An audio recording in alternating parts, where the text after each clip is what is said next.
Welcome to the Strategy Investment Podcast with Brett Warner. Brett is a successful entrepreneur and investor, and he and his team have sold over $1 billion in real estate. That is exactly what this show is about. Real estate, investing, and family finance. Hey, my name is Jason. I'm here along with you, asking questions and learning as much as possible. And whether you're listening on the podcast or watching on YouTube, we are glad that you're here. And we are coming into part 2 of a show that we started last time called 3 Things That Will Make You Wealthy. We got through 2 of them and we said that last one deserves its own show, and that is this show. So the first 2 things that we talked about, Brett, were real estate and all kinds of things about real estate. That is definitely a show worth going back to watch.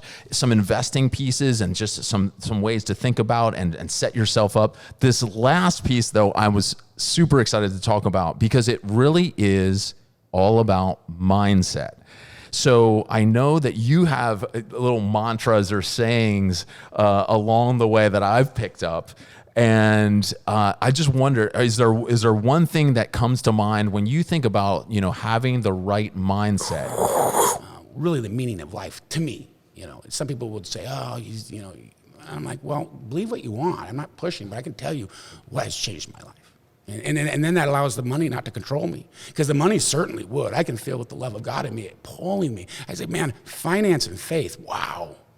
That I've walked in both of them now for 2 decades. I'm like, whoa, the principles are just crazily disciplines and these things of consistency and coming back, right? Patterns and Brett, I think this leads into one of the next things that we wanted to talk about, really just having a learning mindset. Oh, You've always said that. And I see that in you. I mean, you talk to me about something new every time I see you. You're like, have you seen this article? Did you see this? Yeah. Did you see this post? Did you listen to this? Talk about that for a minute. Like, what is your approach to just learning, like challenging yourself to continue learning? Oh, I love it. I'm so glad you asked. So the other day I'm sitting there and I'm at ordered my daily coffee because I need my cups of joe, whatever that is, help me go. And I look outside and look at this baby. And it's probably about 1 year old, maybe 8, no more than probably 16. And it's just looking at the world like a little child.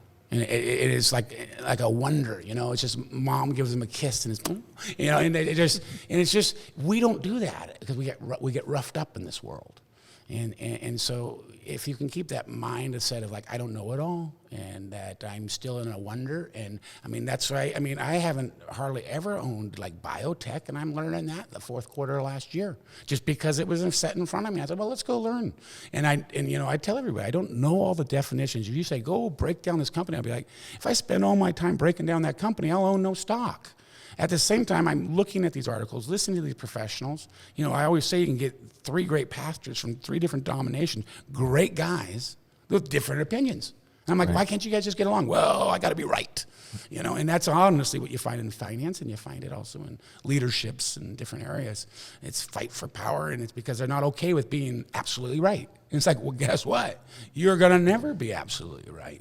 And you live in the world of, you're batting 500, I think you said. You're better than most baseball players. Oh, you'd be the best ever if you batted 500. 30%, and that's and those guys are the best of the best. They're not you and me out there. I don't know. We 0. So I don't know. Did it help answer the question? No, absolutely. So I want to stay on that for a second. This idea of a learning mindset, being open. I think there's a certain humility that you just touched on that comes along with that, saying, look, I recognize that I don't know everything. And no matter, you're sitting here with over 20 years of experience saying like, I need to remind myself, like, I don't know everything. There's always something to learn.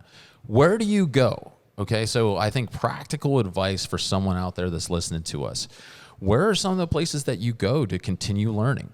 Are there websites? Is there a particular author that you like? Where are some places, if you were giving somebody advice right now out there listening going, oh yeah, I'd love to keep learning. I don't know where to start. Yeah. Okay. That's the hard question because it's a really open question, and I know I dodge it a lot. But it's really like who I'm talking to. I don't know whether they're looking for growth or bonds or whatever. So if you're looking for growth, a good spot maybe to start. They got a pretty cheap. See, we don't sell anything here. So, but these other places I send you, I'm going to be careful because some of them will sell you and then they want to sell you more. And that's why I don't want to lead you into, oh, if I buy that. Or make it seem like we have an incentive. We have no incentive. We have no partnerships right now to speak of. Well, and then you'll be like, I did good, so I'm going to go do this. And then it's like, no, let time test that too. So like Motley Fool, I think I've gotten some good picks there, but I see patterns, I see things, I see some problems. But I do believe they have good picks and they have a great track record. They've been doing it for 25 years. You know, I've mentioned Clark Howard's website, which is if you're looking at how to be frauded, how to get a good credit card, make sure you're not paying too much on credit. You know, they start talking about like wealth. There's